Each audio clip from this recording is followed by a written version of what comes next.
Hello, and welcome to the Hallway Wrestling Podcast, home of Irish wrestling, I believe. Episode 9. Yeah, sure, if it is episode 9. I haven't kept track. Missed last week due to Hangouts being down, so... whatever, it's not a big deal. So we're recording it together this week instead of over the internet. Can't live stream it. But it's good to be back. Back in our hometown of Ireland. Yeah, Bray, County Wicklow, Ireland.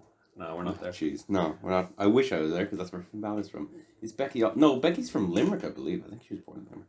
Yeah, I love the live audience that we get on YouTube, but we're gonna have to figure out another way of doing live podcasts. I think I'm gonna do some research during the week and see if we can do something. There's probably somewhere. I thought Google just took it down entirely. But yeah, so there's a lot to talk about this week. We had Raw, SmackDown, TakeOver, SummerSlam, and about 2 weeks of news that we missed out on. So and the G1 final. G1 final as well, even if I didn't watch much of it. So we'll just talk about it. First, in the news, Becky is a bit unhappy with Creative and how her whole relationship thing was handled.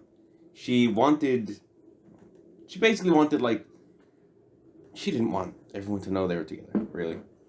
She didn't want everyone constantly to be like, oh, it's Seth Rollins' girlfriend, Becky Lynch. It's Becky Lynch's boyfriend, Seth Rollins.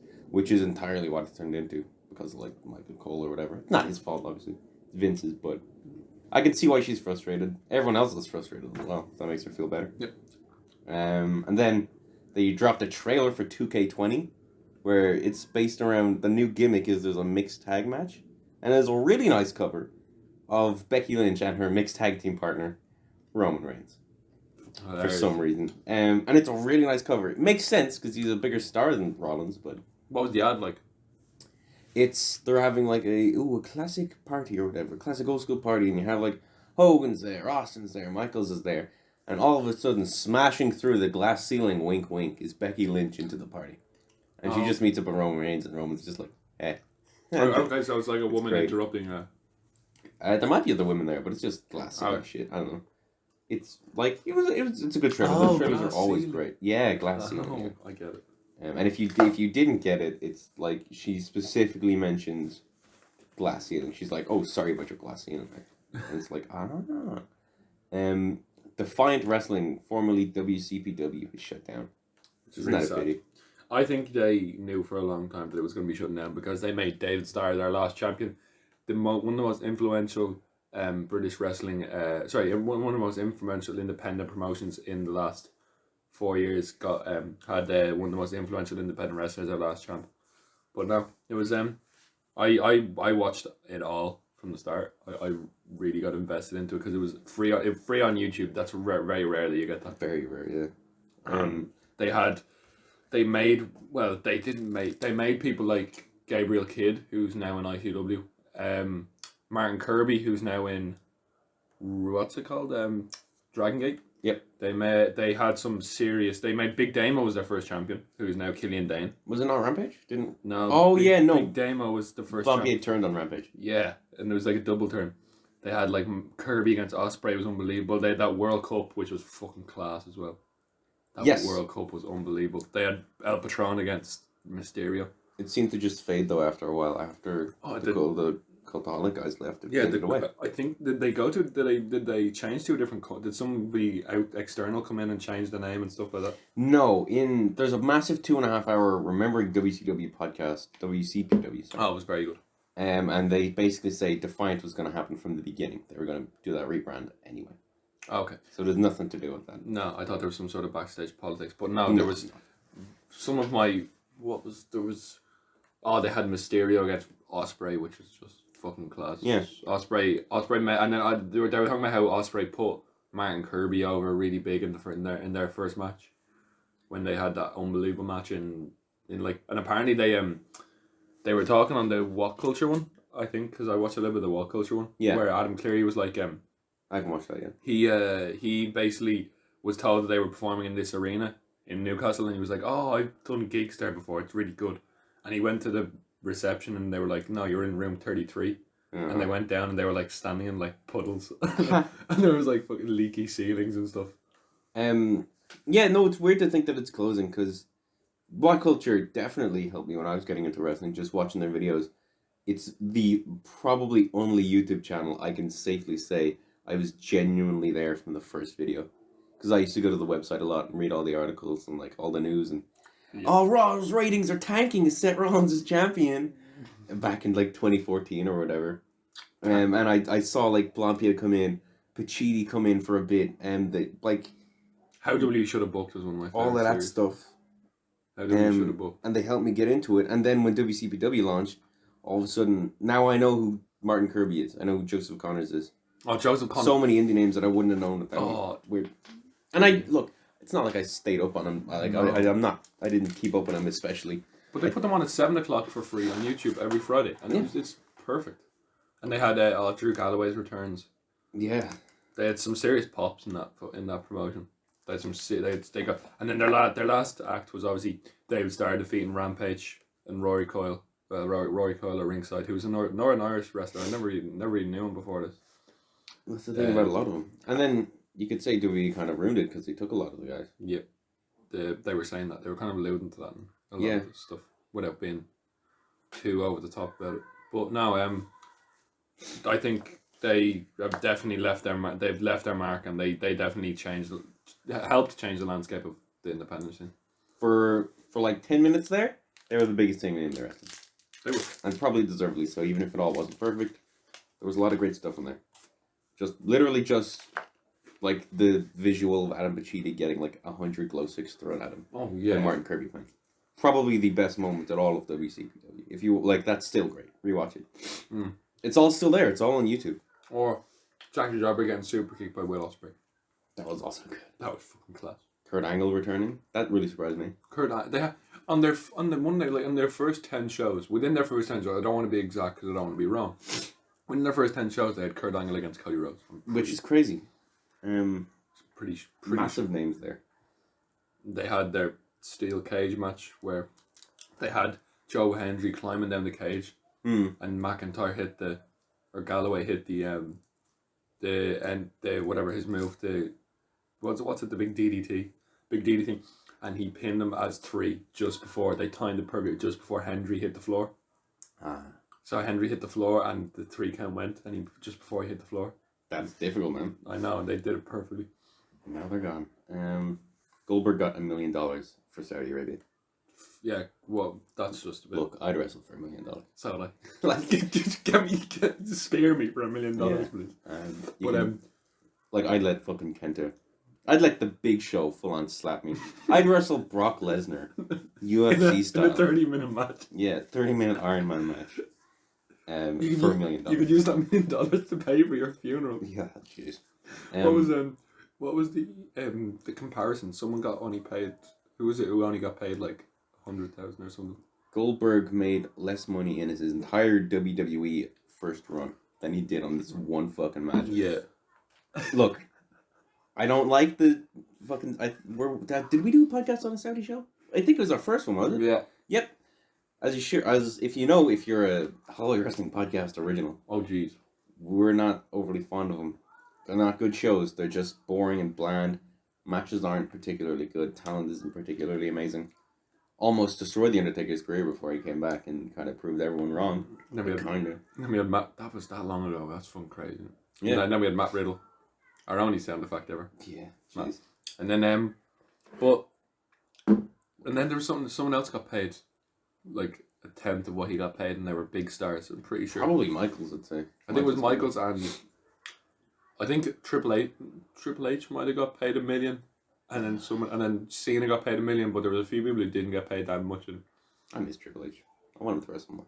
No, he's actually one of them people who Still has it? Still has, yeah. Yeah. Raw, the most recent Raw, which we are not discussing today. But it is news. We want to be current, even though because we're not being. A lot of our stuff isn't current at the moment. But. Yep. Sasha Banks, she's back, baby. Which surprised the fuck out of me. I genuinely thought she was going. I know internally, they thought she was coming back the whole time. Yeah. But I did not at all. And Big name, you know. The only problem is, I'm pretty sure they were trying. It looks like they were trying their best to turn her heel. Oh, it's still a heel turn though. She'll probably get. Will she get booed against Becky? I don't know. She's not as good as Becky. In fairness. So yeah. Fuck. But like it's good to see her back. Even if I never loved her. I think the only match in her main roster career that I properly really liked was her win against Ronda Rousey at the Royal Rumble. And I don't believe we've ever properly had her against Becky Lynch, No, which I've wanted for a long time. and that's like, well, are we gonna go into it, or are we gonna leave that till next week? She attacks Becky. It's great. There's not much to say about it. But she attacks Natalia, But then Becky comes out and she steel chairs the fuck out of fucking Becky. and on the YouTube video, Really the first thing you hear is Natalia saying about it's been a year since. Ugh. Yeah, it's been a year since Her dad. her dad died, and then the music hits.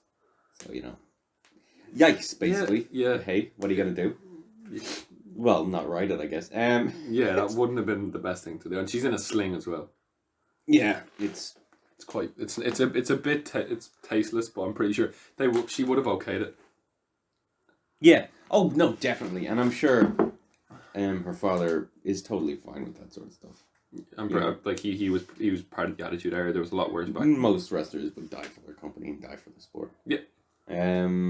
All right, well, let's talk about Raw then. Let's rewind back to the fucking Wait. Raw after Raw. What?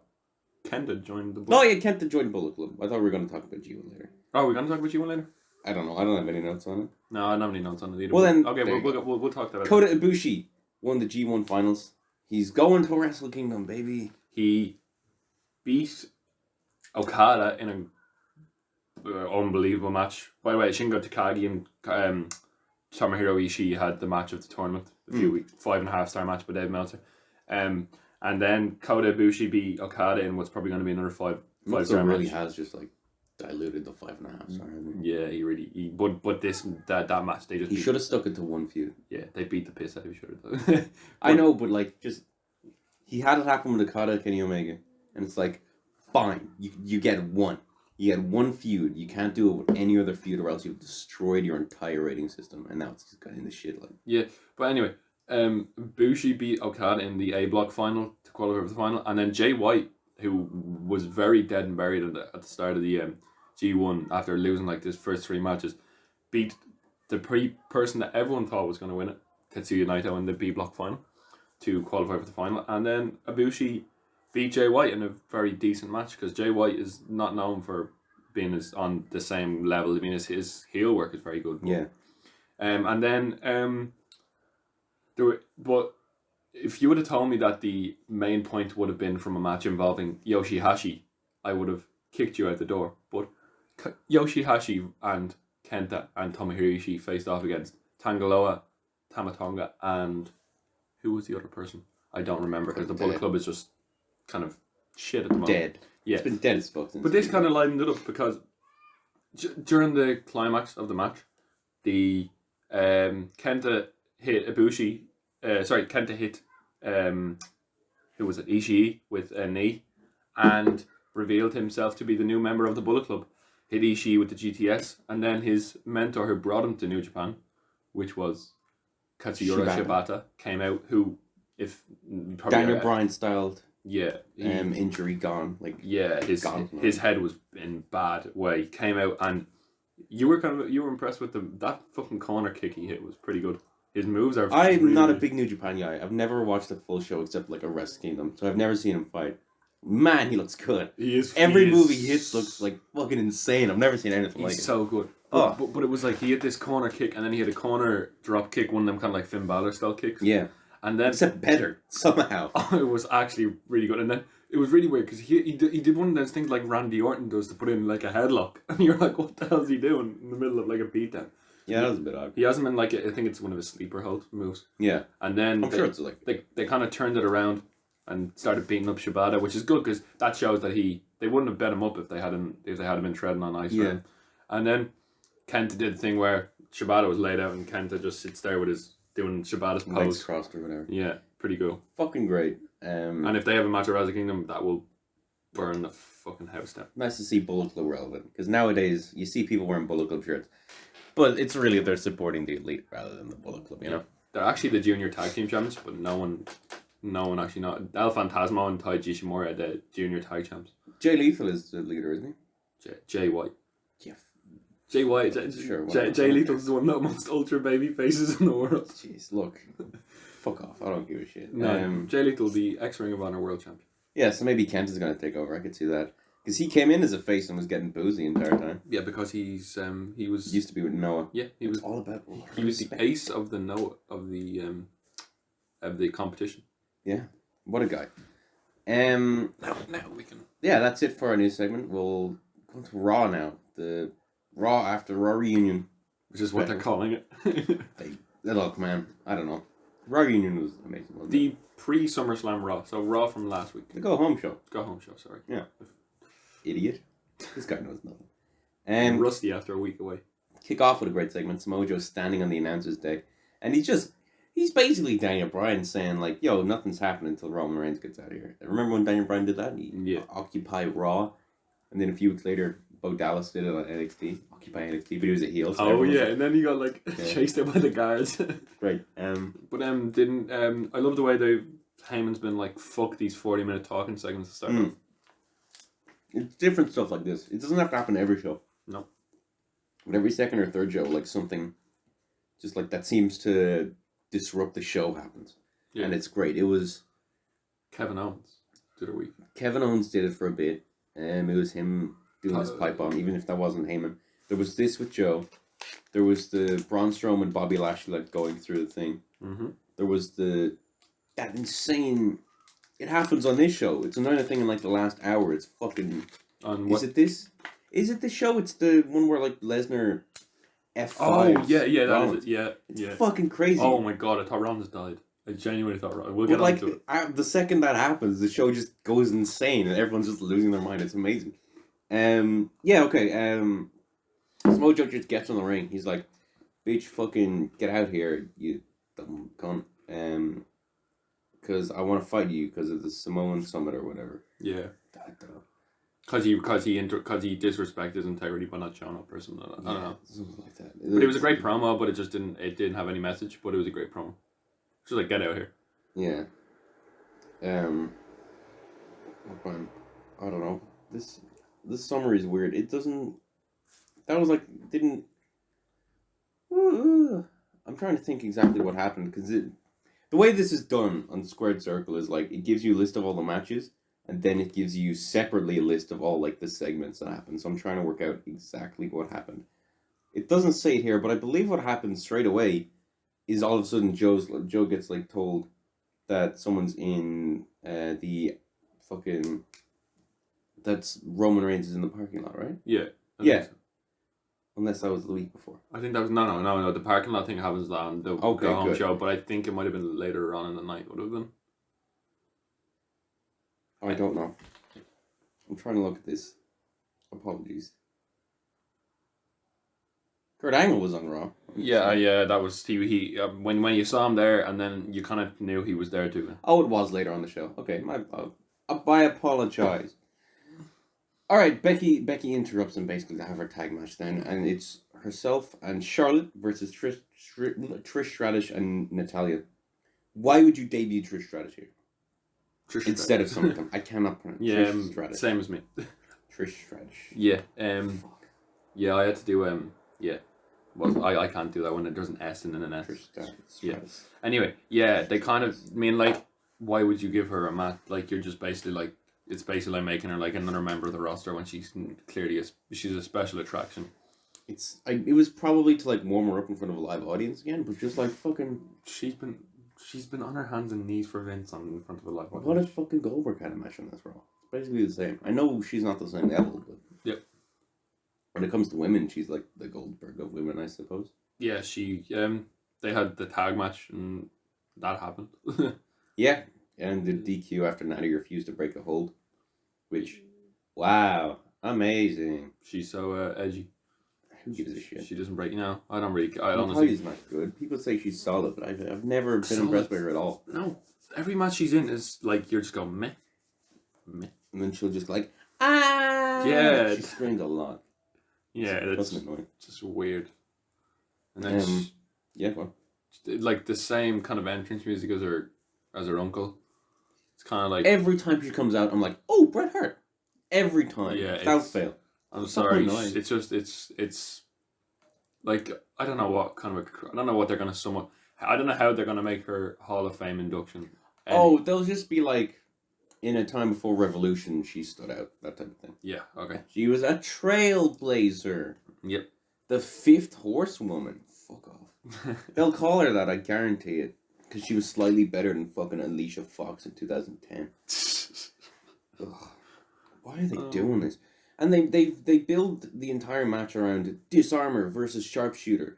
Fuck off! You have a shit sharpshooter, and Disarmer isn't like a renowned finisher. Disarmer, it doesn't like unless you wrench it on, it doesn't. And unless you actually injure someone's arm, it doesn't look effective. Here's the thing: the Disarmer legitimately, when Natty did it at SummerSlam, looked better when she did it than when Becky did. Oh, it did. Yeah, It really did. It was so weird. I think it's a way you have to tilt your body in a way.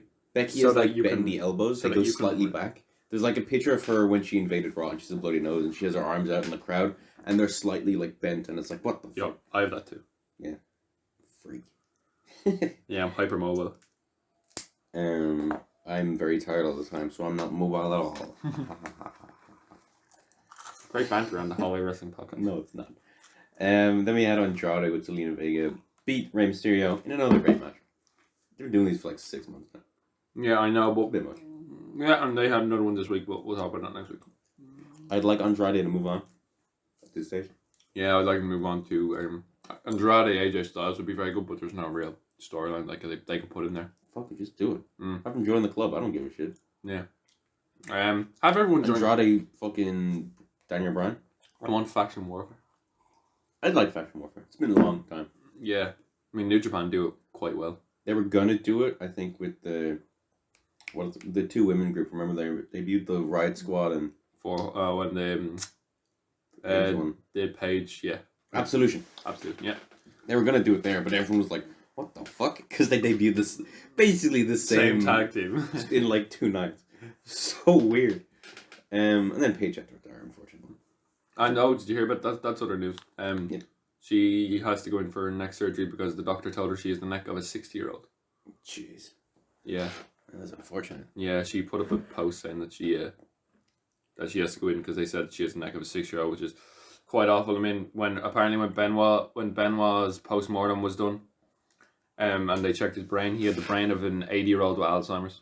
Yeah, it's like Like, it's fucking crazy. I mean, apparently Benoit's brain was messed up very badly. wrestling can. Well, of course it was. After what knowing what he did, Yeah. can't have been insane.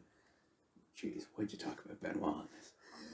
I mean, a lot of podcasts will not, like... Jeez. He's not awful. I mean, we What?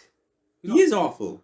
No, Horrible person. He's not. How could you possibly defend that? Excuse me, you literally just... No, I don't condone Chris Benoit's actions. It's very, very bad.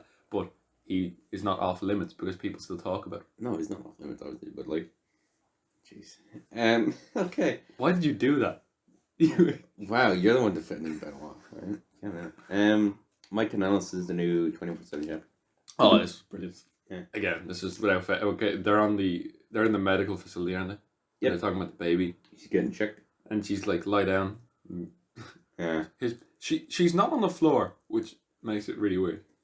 It's fine. He has his shoulders pinned to the chair. 1, 2, 3. Anytime, anywhere. And he walks out, and R-Truth is disguised in the... Disguised. Very loosely disguised. it's a black guy with blonde hair. Oh. Just disguised in the waiting room and pins him. And R-Truth now becomes the W24/7 champion. It's like his 10th reign, isn't it? It's brilliant. It's fantastic. He's done it a lot, in fairness. He's just going to break Ric Flair's record of, like, titles. Yeah. Maybe he will. Shit. Oh my god. And then he'll be like, I just broke Hornswoggle's record or something. The terrible impression. The Viking Raiders beat local talent again for like the 5th week running. Oh, this is just... Go somewhere, please. I don't know. I wouldn't mind... Viking Raiders against the club is not a bad feud. Yeah, But then they're both you need heels. to book Viking Raiders to win, and I don't want the club to lose anytime soon. Nope. That's your problem there, you Mm-hmm. know. The New Day beat, they won by DQ against the club with AJ Styles. Yeah. I don't really remember much from this match, but Right. and then it turned into a 6-man, didn't it? Mhm. It did. It turned into it. It was the OC. The OC now. Yeah, that's pretty. I don't. I like the club more though. Yeah, the old club, is that what it means? The only club that matters. Oh, okay. Yeah. Okay, that makes sense. Yeah, it was the New Day with Ricochet versus the OC. Yeah. OC won. Yeah, they fine had. match, solid. I like Ricochet, even if this feud has died down a bit. Yeah, and I thought they were going to let the Shakers off at the SummerSlam, but they obviously didn't. But the finish was amazing. Finish was great. Finish was unreal. That was really good. Oh my gosh. Talk about it later. Then in a match that was changed from SummerSlam because they wanted to give it time, which is a great reason to change it. Mm-hmm. Alexa Bliss and Nikki Cross are your new women's tag team champions. And I'm not complaining. Not at all. No. You know what? I like the Iconics a lot. I do. So I'm complaining a little bit. But I saw Billie Kay's strop, like her just freaking out after she lost. And it's amazing. Her arms are just waving everywhere. Who? Billie Kay. She's so funny. Sorry, they didn't just defeat the Iconics though. They defeated Yeah, it was a fatal 4-way. Fire and Desire and the Kabuki Warriors. What is Fire and Desire? Could that be Mandy Rose and Sonya Deville? Yeah, it was. Okay. Sure. I don't know. Kabuki Warriors probably should have won that. I don't know what Sonya Deville is desire for, but Um, desire to win. I don't know. There was rumors of a lesbian angle, wasn't there? Yep. There's a desire for that. Okay. I don't fucking know. Yeah, They can I make know. it weird like that. Yeah, no one knows what the Viking raid. I could just see Michael Cole being like, and Sonya has a desire for Mandy Rose. It's just like Ugh. she brings the fire. Ew. Yeah. Anyway. Yeah, then we had Seth Rollins versus Dolph Ziggler. Seen it so many times, especially was it last year that we saw it like fucking a million times. They're very similar wrestlers. Oh yeah. They're so similar. But it happened. But it wasn't about the match. Not at all. No, because DQ when Brock Lesnar makes his way down to the ring. Ziggler holds his leg. Holds Rollins' leg. Yeah, it's And fuck off, Lesnar Ziggler. decides to maul the fuck out of Rollins. And it was brilliant. It's really good. I thought Rollins seriously injured himself in one of them F5s. Basically, Lesnar sets up a chair and decides to drop Rollins on it. And I think it was the second time he literally just, you could see his ribs just bounce off the side of the chair. Ugh. It was It's rough, man. It was a great segment though. Fucking good though. Fucking. Yeah, it made me interested in the match, which I wasn't in. And then Seth Rollins put like a boring promo about how this is all we got, and Yeah. people were booing him. I think. Oh yeah, they were saying on Cultaholic that as I was telling you earlier that it was like Rollins is like the guy from like Monty Python, the knight who keeps getting his arms chopped off, and he's like, I can still do it. I'll bite you in the leg. But like, yeah, people have turned on Rollins fast. They did, but I don't know. They might have. He's back, baby. Nah, After SummerSlam, he is back. Oh my gosh. a little bit. Yeah. You said you flipping wrestling fans are. I've always liked Rollins. I've always said that he's not the best face, but I still love him. Yeah. And I'll always love him. Because he's still great. He's still my baby boy Rollins, you know? We grew up with Rollins, didn't we? I didn't. in the WWE kind of side of it. Sure.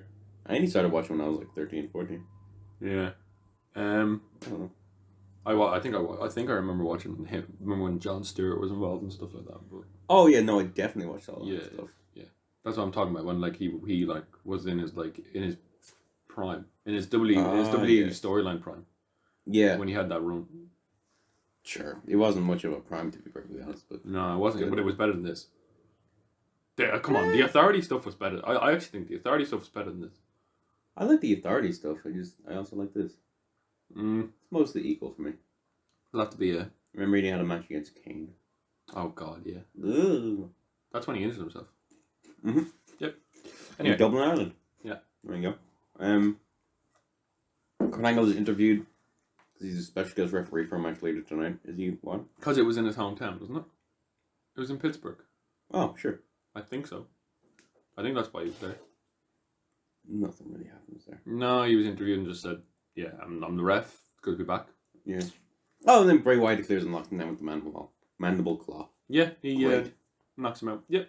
I like that he's still using it. Legend killer. Jeez. Really? Randy Orton stuff? Fiend, the legend killer. The Fiend stuff is amazing Yeah. so far, and it gets better at SummerSlam. Talk about that very soon. My new favorite entrance. It's really good. Samoa Joe makes his way down to the ring to demand an apology from Roman. All of a sudden, some guy from behind him, like a guy working backstage or whatever, goes to Mojo, like whispers that he's not there. He's in the parking lot. So Joe goes out to the parking lot. Roman's in his car. Roman opens the car door, like stands up a bit. Then they both look at something. Roman jumps back into his car as another one smashes into his. In a genuine attempted murder of Roman Reigns. Yeah. And Joe like goes over. The door's already open, but he kicks it a bit more and breaks it. So, fair enough. Yeah, Joe. and he's like, get him out of here. Yeah. But you know, Joe was like quite funny. I'd like to see. It's the same kind of. Don't jump at me too quickly. But you know the way it's the when Mick Foley, who ran over Stone Cold or whatever. Yeah. You know when when they're trying to figure out who did it. I know I don't know if it was the Stone Cold one, but I think it might have been where like they have like the blurry picture of who it was, and then they fix the pixels, and it's just like Daniel Bryan. I like that. I like that reveal. Gosh, I like that no. reveal. That's like the game they do during the ad break or whatever when you go to a Raw. They're like, which superstar is this? Do they do that? Yeah. It's awful. Did you win? I knew who it was, yeah. I'm not a fucking idiot. Unless it was something funny like, we can clearly make out who the person is, but they're just too stupid to know. Like, it's obviously fucking The Undertaker or something. Yeah. And he's just like, oh my gosh, is that Daniel Bryan? Or something. I don't know. Yeah, Triple H was out and checks on Roman, which I thought was cool, because I like Triple H. Yep. He makes no sense, but it's cool. He's a babyface. Like Is he? NXT kind of makes him. NXT is a babyface, but when it comes to main roster stuff, he's a heel. Nah, not after what happened. Didn't he? Remember when he was with DX, he was a babyface. Oh, yeah. Yeah, last time we saw him on TV, I'm pretty sure last time he was in a feud. Batista, he was a babyface. Yeah, he was a Batista, he was a heel, what? Batista, Triple H was a babyface. Batista attacked fucking Ric Flair. Batista destroyed Ric Flair on his birthday. I thought Batista was a face. No, you didn't. I did. I guess I'm just not used to seeing main roster Triple H as a face. Yeah. Except when he's DX and he says, suck it. Yeah. We got two words for you. Yeah. Anyway. Love you, Sarah. Miss TV signing a contract. Who do you think? We'll talk about that later. Miss TV signing a contract or whatever for Dolph Ziggler and Mrs. match at SummerSlam. Yep. No. Yeah, he's like, oh, it's not me in the fine print, you dickhead. And then you turn to Shawn Michaels and we're like, no. Michaels is like, it's not me either. And everyone said yes. Everyone was very happy that it wasn't. This is Shawn Michaels against Shawn Michaels 2.0. I would have liked that, but I like that it was Goldberg. He's back. Yeah. It would have been more surprising if we didn't know. How do we know? I think someone made a fake article or something saying that Dave Meltzer said that Goldberg was coming back. Then a guy from inside WWE called Dave Meltzer and was like, how did you know Goldberg was coming back? And Meltzer was just like, I didn't until you just told me. Oh, so Yeah. kind of. Oh, well. Yeah. Oh, okay. Fucking idiot. Yeah, but anyway, it was interesting. It was good. It's like Dolph Ziggler's son. What was it? You're next. Yeah, his delivery's funny but I don't know if intimidating. it's funny, but It's I like funny it a but lot. intimidating. It was good to see. It was very good to see. I was happy. I'm always happy to see Goldberg around because he's one of like the 3 old guys that just hasn't gotten worse. No, I'm happy that he was. I'm very happy that he was given a chance to eradicate his errors. Because a lot of people wouldn't. A lot of people. I'm happy that he had the balls to do it as well. A lot of people. The Stones. Yeah, because a lot of people would have. He would have been like, "Nah, my legacy's fucked. I might as well. Yeah. Might as well just sit here and." Well, Taker didn't. No, You know. but well done. Very very good segment, and it got me in. Wait, did he attack? No, he didn't. No, No, there was no attack. It was on SmackDown that he attacked him, wasn't I don't think he was on SmackDown. it? I'm pretty sure. Oh no, this is on. I remember when there was a big attack at the pay-per-view. Never mind. Yeah. I believe at the start of the show we get a quick King's Court segment that basically it's going to be Trish Stratus. Trish Stratus against. Wait, was this King's Court or was it last? Yeah, it was a King's Court. I think. Yeah, Stratus and Charlotte Flair. And this Charlotte is Flair. and like okay, the only thing I'm going to talk about from this is the WWE YouTube version of this. Did you hear about the slap sound effect? no. Oh my god, you haven't heard. And I was like, on "Whoosh," or yeah, something. on the W Network, you can hear like when she slaps her, there's like a serious sound of it, and it genuinely sounds like Osprey when Osprey chopped Okada the D1. Jeez. I think it sounds either like that or it was so comical. It was all of a sudden you just hear whoosh. It's just Well, fair enough, I guess. Yeah, so that happens. The two best of their respective generations, I suppose. So, yeah, it's between her and Lita. yeah, sure. Yeah. Don't know. Couldn't tell you, to be honest. No, I didn't watch much of their. Apparently, they had they main evented Raw once for the women's title, Yep, first Which Raw was- main event. which was huge. Then who else was there? Kelly, Tori Wilson. Sorry, they're just both strippers. Wow. Okay. Jeez. Well, Kelly is what was told on ECW just to go out and strip these people. Can I hear that? No, but I haven't watched much ECW, so I don't know. No, the Vince was like, did you hear why Kelly got her name? I was watching a Chris Van Vliet interview. Yeah, you and your Chris. Man. Oh, he's fucking good. He's Everybody. no, he's got a job on Have you it. seen this match from WWE Vault? He's got a job on AEW now. Yeah, I know. Yeah, which is well done, Chris. He's an interviewer. You know. Yeah, but like that's good. he's like at least they have good interviewers as opposed to generic interviewer number 4. Interviewers are only as good as their scripts, man. Yeah, but then they were like, but he. It's can, not like he's gonna be like, so how do you think WWE's gonna hold up against AEW, like on AEW TV? No, but he can deliver. He delivers them well. Anyway, Kelly was like, or she wanted they gave her a list of names, and she picked Kelly. But then Vince liked the TV show. That had like she didn't like any names apparently actually, and Yeah. they found the Vince's favorite TV show, the character called Kelly, and Vince was like, your name's Kelly. And then there was like something about Look. saying it twice. It was like Kelly. Say it twice. Makes it nice. Vince he's a genius. He seems nice. Can't imagine Vince watching a TV show with the character called Kelly in it. He made one. He made Raw. I watched the 365 on Alexa Bliss, and he's in it like a surprising bit. He's in it like 3 times, What and he talk? just seems lovely to her talking, Oh, okay. like Oh, to I her do. backstage. I need to watch that. And when then my network's fucking up at the moment. Yeah? Not let me sign in. It's weird. Oof. Anyway. There's actually, you know, the way 24s went from like being based around one day to just being like the lead up to that day mostly, and then 10 minutes at the end based on that day. Mm-hmm. Because so I guess to pump them out faster because they were so popular. Mm-hmm. They're now doing an actual like 24 thing that's like 15-20 minutes. They did one on the Raw reunions called Raw Reunion Day Off. Oh yeah. Really good. Oh, on YouTube. No, it was on the network. Oh right. Maybe it's on YouTube. I haven't I checked. think it might be. It was great. I really liked it. Yeah. I recommend that. There's your recommended viewing this week. Yeah.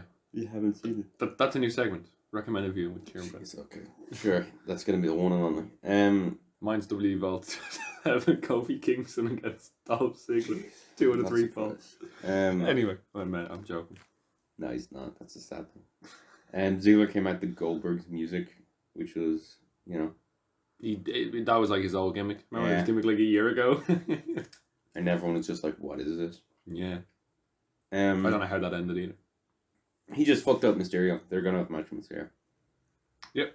He just super kicked him like. Yeah, like the night after Mysterio has the best match on Raw in a long time against Andrade, he gets squashed by Dolph Ziggler. Just doesn't make sense. Too bad for Mysterio. Too bad. But I fuck it. Ziggler then defeated Ali because Ali came down for the save. Yeah, okay, you're building him up. You need to build some credibility into him. Poor Ali. Look what happened to the guy who took his place at Elimination Chamber. Like, Yeah. you know, it's pretty. Yeah, but I think he'll get there again. Will he? They haven't used him much since. Nah, but like they didn't use Kofi a lot up until the time that he won it. So like you never It's know. like fucking 8 times I can. I know, but you never say never because I think Ali Never. Ali has all the tools. It's just about booking them properly. Yeah. Apparently Vince was eyeing him though, and then all of a sudden after that injury, Mm-hmm. no more. Oh, great Natalia match. Ember Moon versus Natalia. It happened. 2 challengers, so you'd assume it would end in a DQ or something, but no, Natalia beat her. Fuck off. Yeah, and then Bailey tried to help her up. Poor Ember. There was a Kevin Owens show with fucking Shane McMahon. Yeah, the best in the world. Yeah, look, they just threw a table on him, didn't they? Not much happened. Oh yeah, okay, yeah, okay. Throwing announce tables over people is for monsters like Braun Strowman and who else threw Big Show or anyone. Yeah, Shane McMahon should not be able to pick up a table on his own, fuck it, man. Who cares anymore? and he should have put his career on the line as well. He should have, but he didn't because they wanted to go on longer. Nah, anyway, it will end with Shane being off TV, and then we'll be happy. Hopefully, at some stage.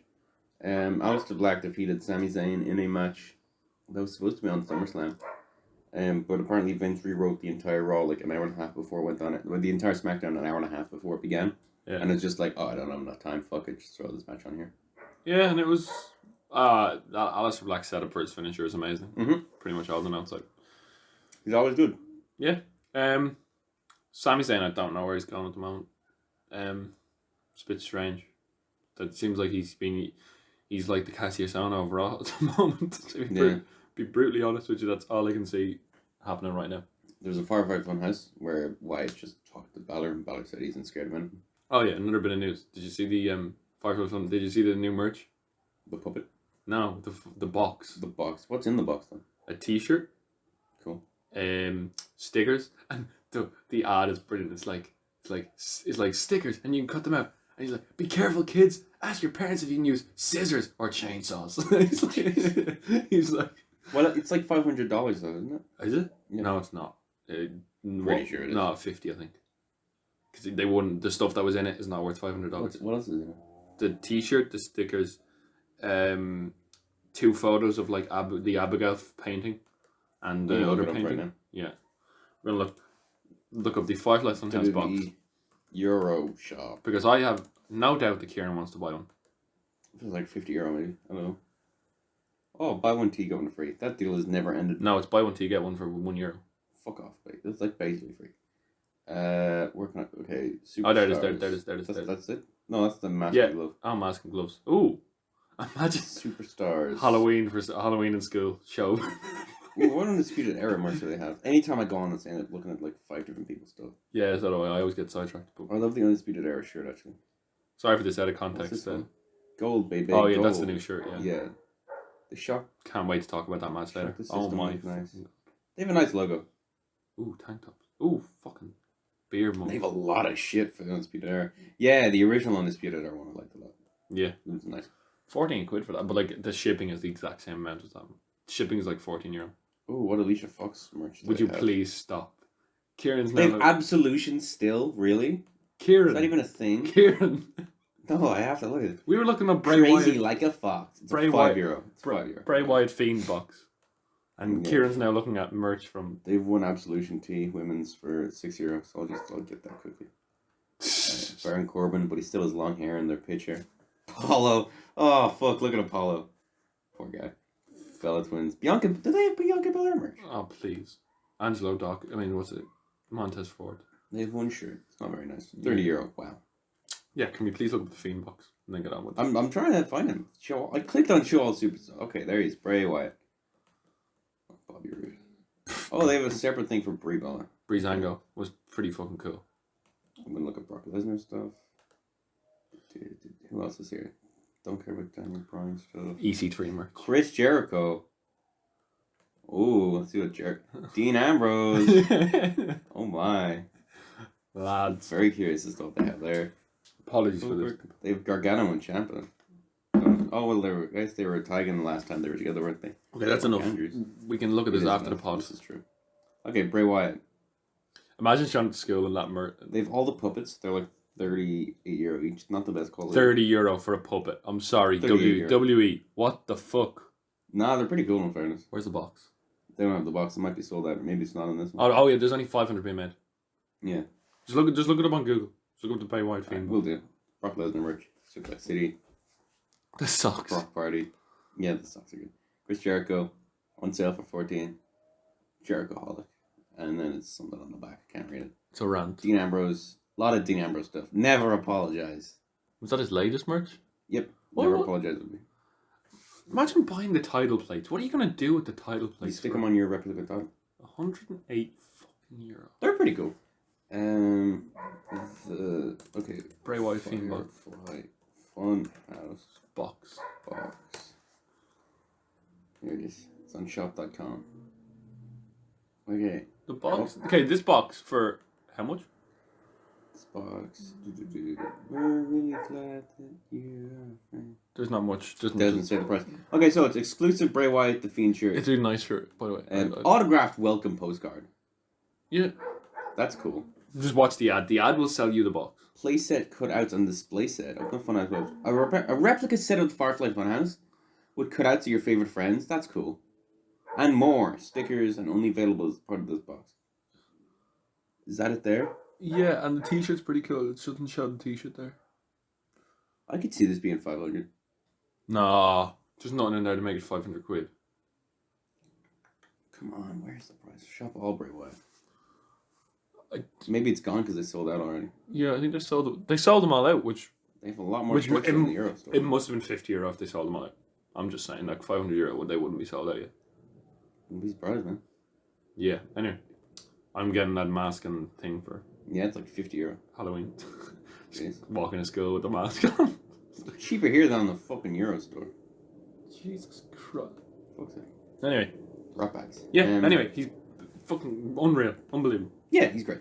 Great gimmick. That's WWE defeated Bryan and Rowan by DQ. There's a great segment where Roman Reigns goes to the 205 Live locker room. And he's just like, all right, everyone out. And he's pretty cool when he's doing it. It's like, except you. Yeah, except you, buddy. Sit down. He's fucking cool in that segment. He, like, pushes Buddy against the wall, like, because he saw him when the scaffolding was thrown on him or whatever. Yeah. Um, And he says, I'm telling you nothing. Yeah. But then eventually he gets it out of him that Buddy says it was Rowan. Rowan did it. This is after this match, and they're just standing in the ring, and they have that look in their eye. I'm pretty sure Buddy Murphy put up on Twitter saying, like, I don't work for any... he said something on Twitter to set up the match. Yeah. It was like, what was it? It was like, I don't work for anyone. Keep your...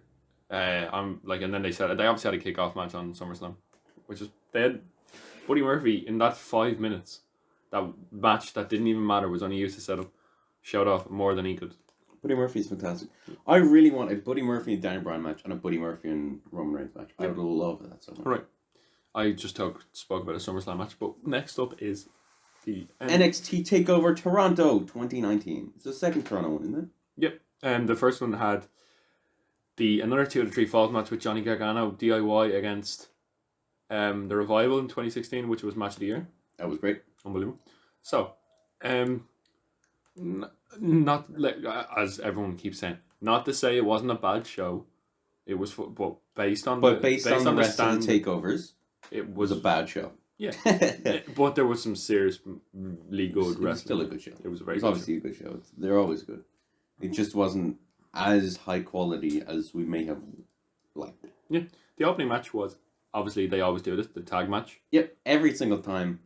This was okay. Hot opening timer. Angelo Dawkins. The Street Profits versus the Undisputed Era, Kyle O'Reilly and Bobby Fish. Angelo Dawkins is known as the shit member of Street Profits. Is he the small one or the big one? I never know. He's the big guy. He's the big guy. Okay. And he's known as the guy who isn't, like, Montez Ford's great and Angelo Dawkins will fail as a single star. But Angelo Dawkins was really good here. Really good. He was really, really good here. And that thing where he threw Kyle O'Reilly into the rope. Yeah. He flung Kyle O'Reilly into the ropes. And there was some, like, your man Montez Ford, obviously not, like, when he did when he went for the people's elbow. Yeah. The pop he got. Well, that was great. And then he did the rock bottom. Yeah. That was brilliant. And he delivered it well. He's very good. They're both very good teams. Especially Undisputed Era. I love those guys.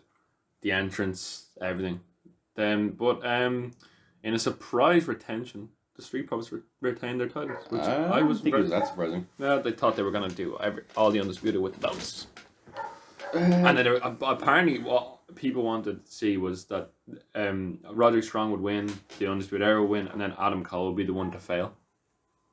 Yeah, I saw a bit of that. I don't know. But no. It was a very good. It was a very good opener. A good match. Yes, it was decent. It wasn't as amazing as like the other tag matches that we've seen in the past. No. Wasn't not So good. Which is a running theme of like every match. But the standard is just so high. Which match was next? I cannot remember. It was I'm pretty sure it was Candice LeRae versus Io Shirai, which was very good. Isn't it like the first ever non-title women's match in TakeOver? Yeah, It's insane. And the Io Shirai's entrance is fucking good. It's really good. It's pretty catchy as well. And why Michael? She's great. I love Io Shirai. Who was it saying that Rey Mysterio is her idol? An ultra babyface is her idol, and she's standing there like, just leave out the like people on them. Yeah. Maybe Percy. Is he still doing it? No, he's not. It's actually Beth Phoenix. Beth Phoenix. Yeah. She was really bad. No offense. Give her time, I guess. Renee Old. Jeez. Anyway, no, it was like the top rope. What's the move? The reverse Hurricane Rana. Yeah. Was very good by Candice LeRae. Had some really good moves. The swing and neck breaker from the top rope was pretty good. She's good. She's solid. She's really good. Io Shirai's better though. Yeah, Io Shirai is very good. And I'm glad she won. Yeah, and obviously she was gonna win. Like people thought this was gonna be a squash match. Yeah. People thought she was gonna destroy, but it was a very good 15-minute match. Mm. And it put Io Shirai over big. It was solid. I enjoyed it. The next match was Pete Dunne versus Roderick Strong versus Velveteen Dream for the North American Championship, right? Yeah, and Velveteen Dream going into this, and he retained. And his entrance was fucking class. I love Pete Dunne.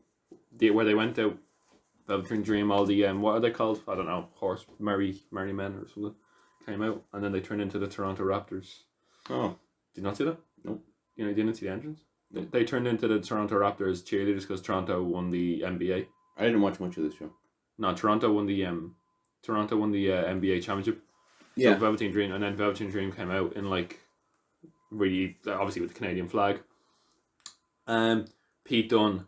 I love Pete Dunne. And Roderick Strong. Now this match got a B+ on the Bleacher Report, which is strange because every match gets an A on a takeover. But basically, it was like some people would pair off and like go 2-on-1 attacks, and then there was some like Pete Dunne would just like try and break both our fingers basically. Yeah. And just like there was a bit where they're both standing around, he went stamping on them both, and then he picked up them both by their hands and just started kicking the crap out of each other about their face.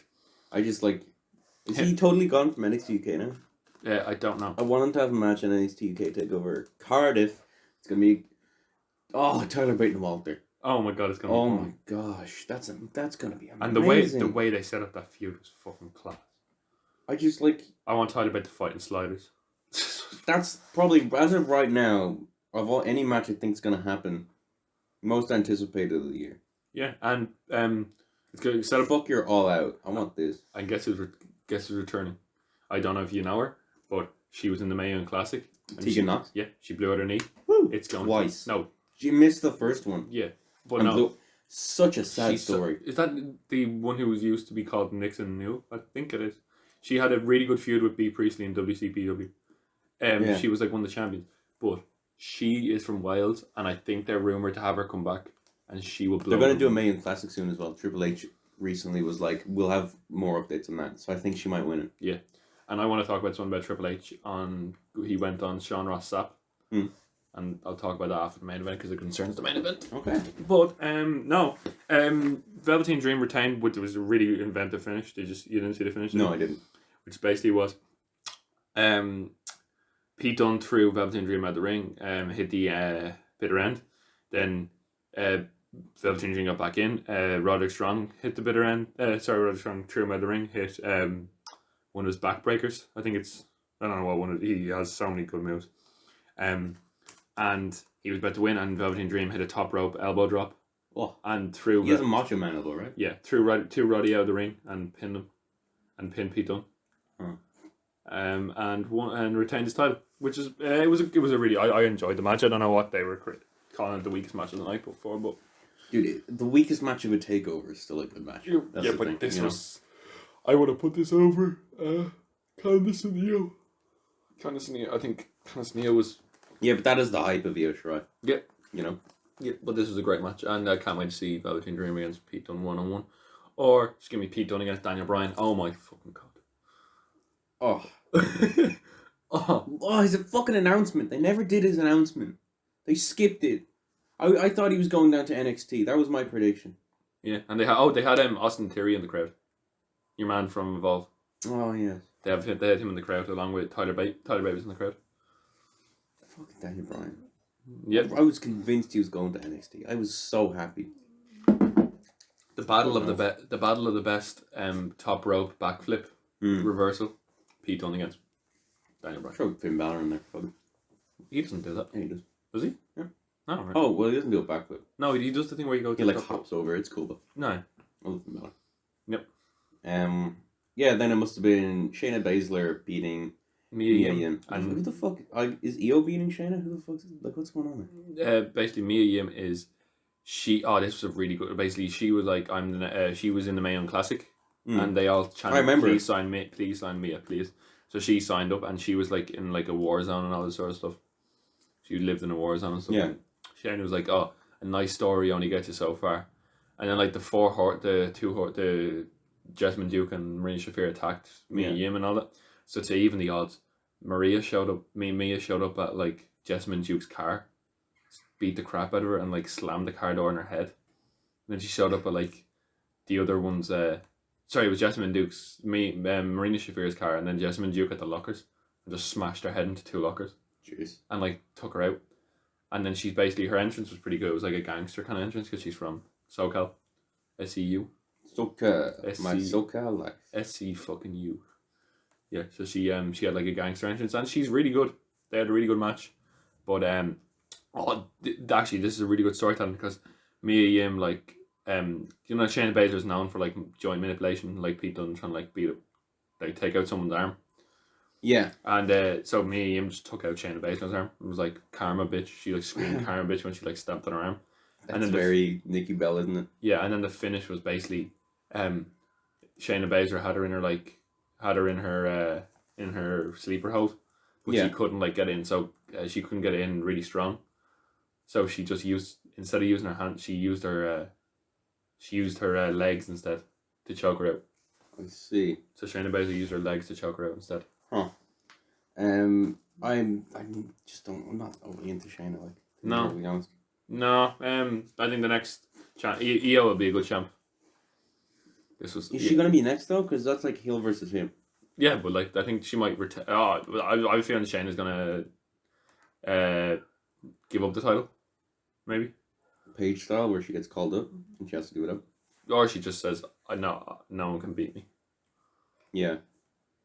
Yeah. And by the way, Kieran has the highlights of Gargano Cole, the finish of Gargano Cole up on us. I haven't seen it, and I kind of want to watch this. You haven't seen the finish? You haven't seen the match? I haven't seen anything. I know I know Cole wins. Yeah, that's no, the important part. But I almost don't want to talk about this because I do want to watch it. Wait, then we'll talk about that as a news segment next week then. Alright. Sorry, guys. But Cole wins. That's the important thing. Yeah, Cole wins in basically a 2 or 3 falls match where they pick different stipulations. Yep. And Adam Cole picks the stipulation of a singles match because you can't beat Adam Cole in a straight up singles match, which is the story at the moment because I love it. Because he won the first fall in the 2 or 3 falls match before. He and then Gargano picks a street fight. And this match was unbelievable. The fucking storytelling was class. Panama Sunrise is now my new favourite move. It's fucking good. I don't care if it's a Canadian Destroyer. Adam Cole just makes it look fucking cool. Yeah. I just like fucking. It's hard to. I was really surprised Ciampa didn't come out.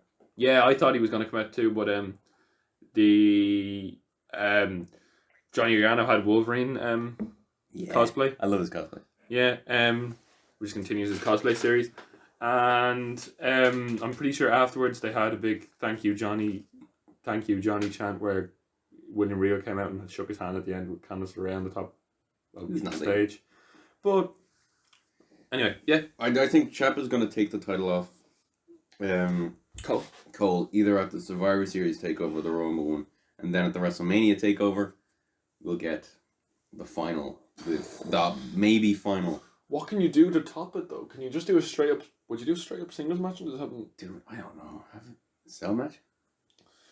I don't know. Falls Count Anywhere? Yeah, they've done everything. They did Last Man Standing. They did this unsanctioned match. But like maybe it'll be ladder at the Survivor Series one. Ladder and match. to get like his like next opportunity, he has to beat Adam Cole at the Royal Rumble takeover. Yeah, or ladder match. Mm. I think ladder match is like, because we had Shawn Michaels against Razor Ramon. It's kind of like the it's kind of like it's been known to be like an end of an era kind of match. You know, like when it's really high emotions, where like you're like, Yeah. I know like what you mean. the pole. Yeah, I think maybe ladder match might be a good thing. But They've got to finish that story. I think they're going to. Yeah. It's been going on for like 3 years. SummerSlam. Now we move on to SummerSlam. Yes, the biggest party of the summer. Oh my god. A theme by the Black Keys. The Black Keys are a good band. If you want to listen to new music, give them a go. Yeah, Kieran has a music Instagram page too. I do. So plug that. He likes music, I believe it's called. Yeah. Anyway, And I do like music. So yeah, it's not a lie. incorporating that into our. We might have Kieran picking it music introduction for every podcast. That might be a good. Yeah, okay. Maybe This week, Mind Mischief by Howlin' for You by the Black Keys. There we go. That makes sense. You gonna put it in? I'm not good. You're fucking editing than this. Oh, am I? Okay, cool. I'm not fucking bothered. Okay. I have Hooray. 4 podcasts on my phone right now I'm that I have yet to go up for different podcasts. I'm so angry about Google Hangouts. It was so much easier, so easy to do the podcast. There'll be something else to do. Yeah. All right, we have 3 pre-show matches. I don't know the order they're in, so I'm just gonna say them. Before the best thing about the pre-show, fuck the matches. The best thing about the pre-show was Drake Maverick looking for R-Truth, and Drake Maverick is on the announce table calling out R-Truth, and R-Truth is just sitting there. Yeah. That wasn't the pre-show. That was the main show. That was pre-show. That was the kickoff show where he's under the panel. Oh yeah. Yeah, where he's just under the panel trying to find them. R-Truth and Carmella are just there. Classic. It's fucking great. I don't know if I call it classic. No, it's classic. It'll be R-Truth. remembered years to come. Classic R-Truth. It will be. It'll be in like the R-Truth. This entire run's gonna be the R-Truth Hall of Fame thing. Yeah. Because you know he's getting in. Because everyone gets in now. He's gonna lose the 24/7 championship at his Hall of Fame induction. To Hornswoggle. Yeah. Oh my god, to Hornswoggle. You know what? It's not a bad shout. If they have it around in like 20 years, whatever. Yeah. Might definitely do it. But we had Alexa Bliss and Nikki Cross retained the championship against the Iconics.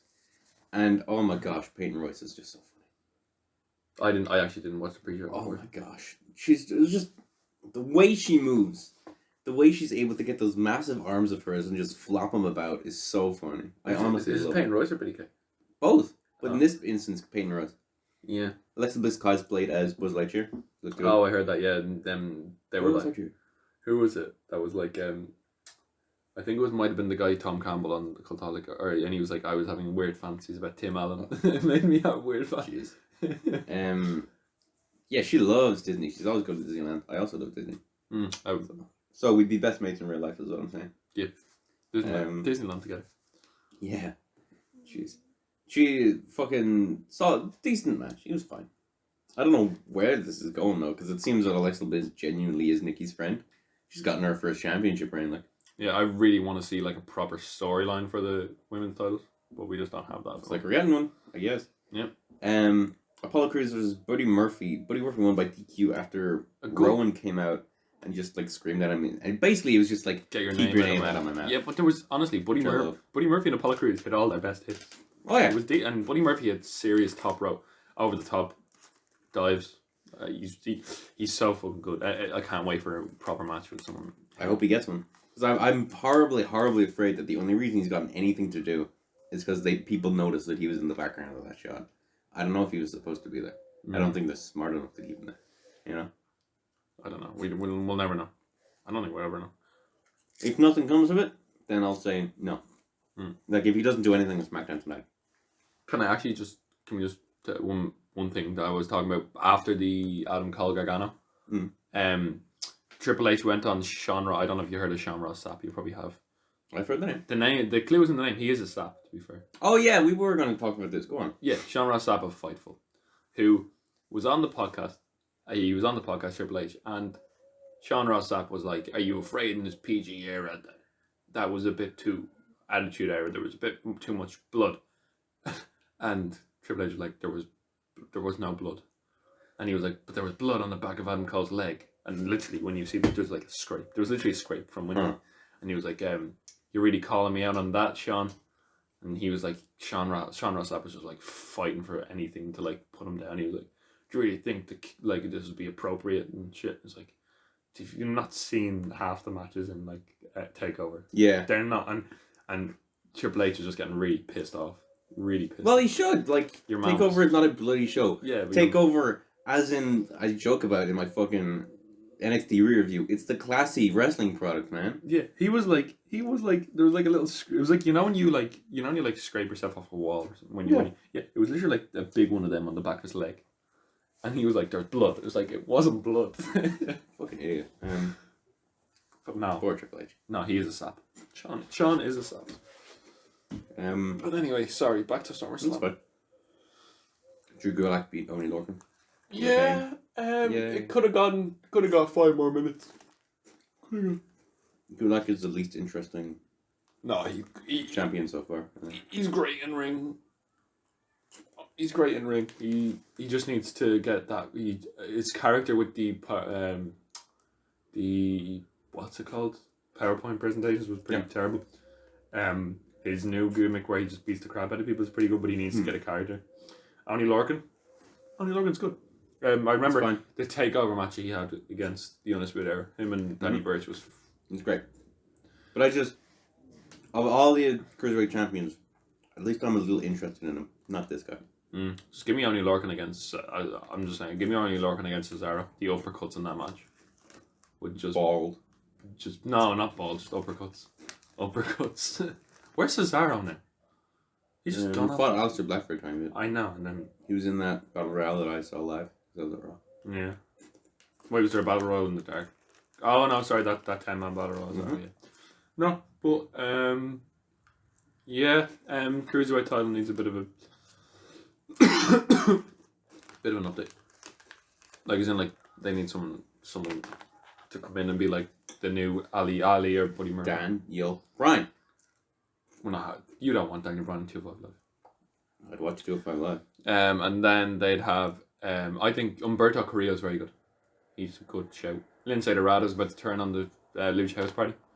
Not the Lucha House Party. Yeah, they're about to break up the Lucha House Party. Oh my gosh, they've been around for years. You know who's going to be the sole reason the Lucha House Party breaks up? Sin Cara. Arya Daivari. Oh my gosh, I'm spilling my drinking. Yep. Anyway, onto the main card. Main card time, yes. Before I do not think everything went okay here. I think something went wrong. Yeah, This show went 3.5 hours. Oh, that's great, yeah. There was 8 matches and it went 3.5 hours. It was good. It's good. But I'm convinced something went wrong. I don't think Becky and Natty was supposed to open the show. Because there was the initial introduction of it.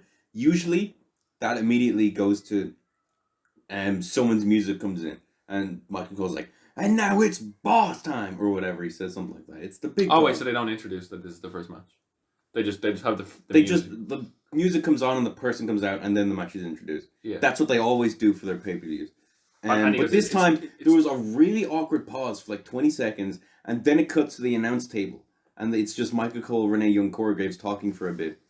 And then there's another like awkward pause. Then we get a promo package, which generally would not happen at the start of a pay-per-view. And then when that's done, another awkward pause, and then Becky comes out, I think. What the fuck is this? Oh, sorry. Yeah, no, the order's here. Well, I know the order, so it's fine. Yeah. Well, I know some of the order. Yeah, but what do you think happened? I think Goldberg was supposed to go on first. And he wasn't. Because it makes no sense having to go on second. And he wasn't ready. Yeah. No. Yeah, anyway, the door wouldn't budge after he headbutted. But yeah, it was Becky and Natalya for the Raw Women's Championship in a submissions match. Crowd didn't want Natalya to win. They cheered her a bit, but they wanted Becky to win, which isn't too surprising, even if it is Toronto. Just like I couldn't watch a Natalya title reign. Couple great spots here, in fairness. There was a good sharpshooter on the pole. Yeah. The ring post, sorry. Yeah, and Natalya's sharpshooter is pretty terrible, but this was alright. Yeah, it didn't look like it hurt, but I was like, oh, that's an interesting way to do it. Natalya's disarmer was decent.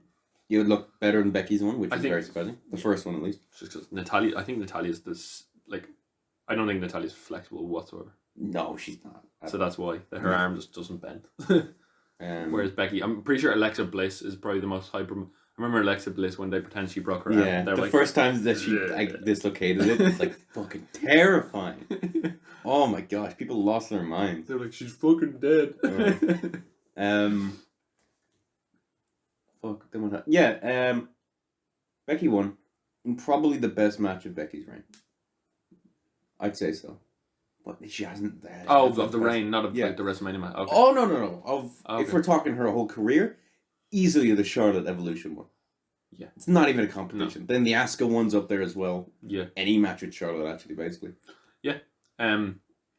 But it's hard to get invested when you know it's Natalya because you know she's not gonna win. Yeah, Natalya. That's the problem. See, if they didn't make it a submissions match, maybe I'd be like, it's SummerSlam. I can't see many titles changing on this card. Maybe they'll do it, but they're not gonna have the man tap out. Although during it, I was like, oh shit, they're gonna cut Becky's forehead. She's gonna be bleeding. Natalya's gonna apply the sharpshooter, and she's gonna pass out like she's Stone Cold Steve Austin. Yeah, and then they're gonna have remember when Natalya is the queen of filler feuds. You remember? She's so boring. Look at the back in the how many C pay-per-views has Natalya been in the title picture? Remember, they had Natalya against Charlotte Flair, didn't they? Mm-hmm. They had Natalya fight. I remember back in the day, just when the Bellas were doing that Bella, when they had that Bella heel turn kind of thing. Yeah. Where they had the Bellas against Paige and Natalya. Where the Bellas like. Is that when Paige licked Natalya? No, it was when they were. Remember when the Bellas were not friends because she beat Stephanie and stuff, and then they were friends. I wish again. you died in the womb. Yeah, when they were friends, then they came back friends again, and they were heel tag team. Yeah. Yeah. Anyway. Yeah, Natalya. Give Divas a chance. Yeah. No, I can't wait. I can't wait to see how they twist Natalya's induction speech. They're gonna have Brett induct her. Or someone. Oh well, no, wait. They're gonna have Beth Phoenix induct her. Yeah, maybe. Jeez. Yeah. Anyway. Oh yeah, they had a tables match against Lake Cool, Natalya and Beth Phoenix, where the table didn't break. Nah, that happens a lot though. No, but they literally sat. No, but in the women's matches, it happens like an annoying amount. And then they do you not remember the cell match with Charlotte and Sasha? Yeah. Oh, it's so frustrating to watch. Yeah, but they had like the belt. They had like the table was like pink. They were all pink. Ugh. And I did the table like broke a little but didn't break, and then you just see Beth Phoenix just flies off the top rope and just flams them both. Anyway, I don't know, man. Enough on the Italian. This was okay. It was an okay opener. I wouldn't watch it again. Bret Hart was actually on the show, but he gave Seth Rollins, someone who he infamously does not like, a pep talk. Wait, he doesn't. Wait, Bret Hart doesn't like Seth Rollins. Yeah, I remember when Seth injured Sting and John Cena and Bret went on a mad one. Oh, did podcast. he? Yeah. Oh shit. Yeah. But would you not give Natalya a pep talk? I know. If you're there, I don't know. Would that be just too predictable? Would it? It would make sense though. Yeah. More than Seth Rollins. Anyway, Next up, Goldberg and Dolph Ziggler and in a fun match. it was What I expected. When Ziggler had the super kicks, I was like, oh shit, and then all of a Yeah, sudden- that's the best. That's the best part. It's a squash, but there's a split second where you're like, ah! And you don't know who's gonna win. And then he hit, and then The first super kick, perfect. It's so good. yeah. It is right on the dot. Goldberg did it perfectly. So did Yeah, Ziggler. I- The second one, it was just to the stomach. You know, I always get. I'm always scared when, I don't know how many times that happens, but I was scared where when Goldberg took the super kick, because super kicks weren't huge back in the Attitude Era, Yeah. and I was like, how is he gonna how is he gonna sell this? Yeah. How is he gonna sell this? And I thought he was just gonna be really stiff. Imagine just break Ziggler's leg. It's like- But I was surprised at how much I enjoyed this. Goldberg, it's a great spear on what's his face, Ziggler. and then we have another Monty Python moment. Where it's like, you can't. I'm still alive. Go. Here we go. This is the first super kick. It is perfect. Live reactions. Boom. You can't see. Oh. It's so nice. Watch it. Rewatch it. It's on YouTube. Yeah. Just click the... But then Ziggler did the old, I can still fight. Yeah. You're pathetic. Or whatever. And then Goldberg went backstage completely. And they No, Goldberg first comes out, spears him again, and then Goldberg goes backstage, and Ziggler's like, anyone can get lucky twice. And then his music hits again. His music hits, Goldberg comes out, just gives him a pat on the back, and leaves. It was No, he fucking didn't. great. He did. He patted him on the back and then went off the rope and speared him. Yeah. He didn't just leave. Okay, he didn't just leave. But What? He double rope. He literally went like spear. this. It was great. Bang, bang, bang. Yeah. Fucking amazing. Killed him. Yeah, it was just what it needed to be. Because Raw made me think that Ziggler might win. I never really thought I that. thought the super Ziggler kick might- made me think Ziggler might win. Yeah, I thought Ziggler might win this. But if Ziggler won, it would have been in a long battle. Because you can't have Ziggler squash Goldberg. No, I don't think you can beat Goldberg in a long battle. I don't know. That's weird. You can't beat Goldberg. Basically, the story of the thing is you can't beat Goldberg. Yeah, which I'm totally fine with because Goldberg hasn't aged. He's Yeah. the exact same as when he was first, like in WCW. And he is redeeming himself, Sure. I think.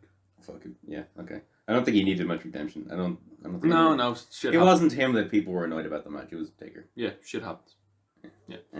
Next was... No, what were we saying? Next was Bailey and Ember Moon? No, it wasn't. I think it was AJ Styles and Ricochet. Yeah, actually, yeah, you're right. Yep. Um, Probably the best match they've had. Ricochet still has not impressed me in a one-on-one match on the main roster yet. no, but he had, like, you know that he's capable of because of what he did with Velveteen Dream. There are enough people now that are capable of something great but haven't done it that I'm sick of that excuse. Yeah, but it's not their fault. It's the fault. I'm not gonna get overly behind Ricochet unless he has a great one-on-one match, and he hasn't done it yet. If you can't have one with Styles, Ricochet, Buddy Murphy. End of story. I'd love it. I'll give him a chance, but it's like Nakamura. I don't give a shit about Nakamura anymore because he hasn't had a good one-on-one match since Sami Zayn at Takeover. His first match. I literally was like, who's the IC champ again? And I thought for 5 minutes on who the IC champ and why it's not on SummerSlam. Who cares about fucking Nakamura? Who cares? Like, the IC championship should be just behind two big titles. Yeah, Literally should be up but there. Should be up there ourselves in terms of match quality. Yeah. I don't know. But yeah, this was decent enough. I like the OC a lot. The finish stole this whole thing. I love Gallo. Gallo's gone back to his New Japan face paint. Fucking class. Oh, fucking Ricochet hitting a one-legged phenomenal forearm. He like jumps on the rope or whatever like AJ does, but one of his legs is supposed to be injured. So he can only jump off the rope with one leg. It's amazing. I was so impressed. Ibushi sold a broken ankle for the entire G1 apparently. Apparently he injured himself in the first match in the G1 and they basically told him to sell it the whole time. Storytelling. I know. But Anyway, the what was it? The cosplay. Yeah, he went as Nightwing. Did he look like? No, I'm not going to disrespect him. The Gimp. No. Oh yeah, do you remember that? I thought he looked like the Gimp from. No, did you see that in the news? No. Some guy like in England vandalized a lot of cars in like a Gimp. I'll show you later. It's like a Gimp suit. No, I just thought like he was going as Nightwing. He's a comic character. Okay, cool. He's one of Batman's adopted sons. I love the way the line. But he looked like the Gimp from Pulp Fiction. Yeah, I'd say you love the way the lines are blurred between your two loves. It can be fun. When I notice it, it's fun. But also, have you seen the new Spider-Man?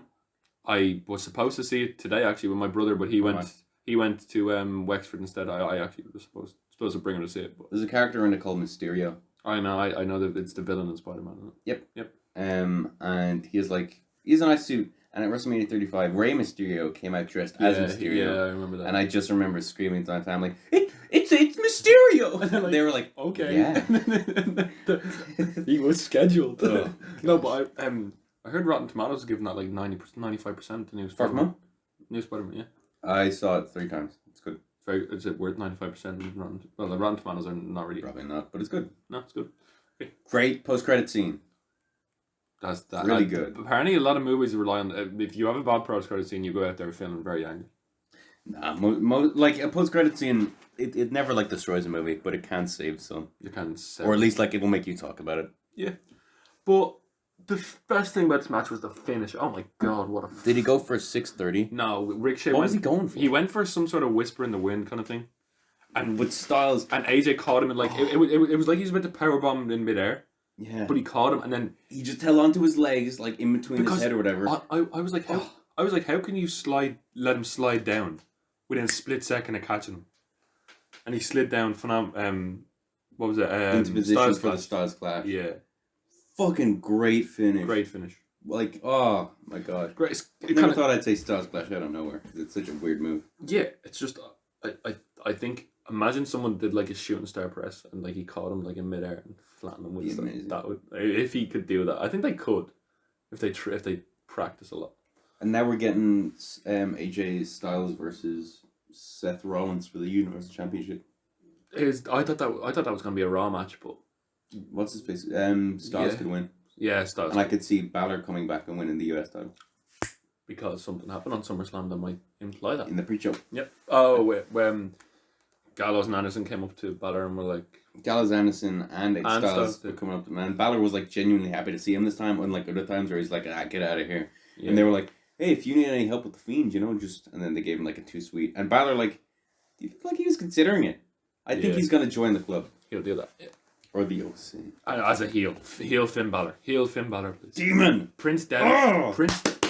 Prince Devitt when he was an arrogant little prick in New Japan was fucking class. I just.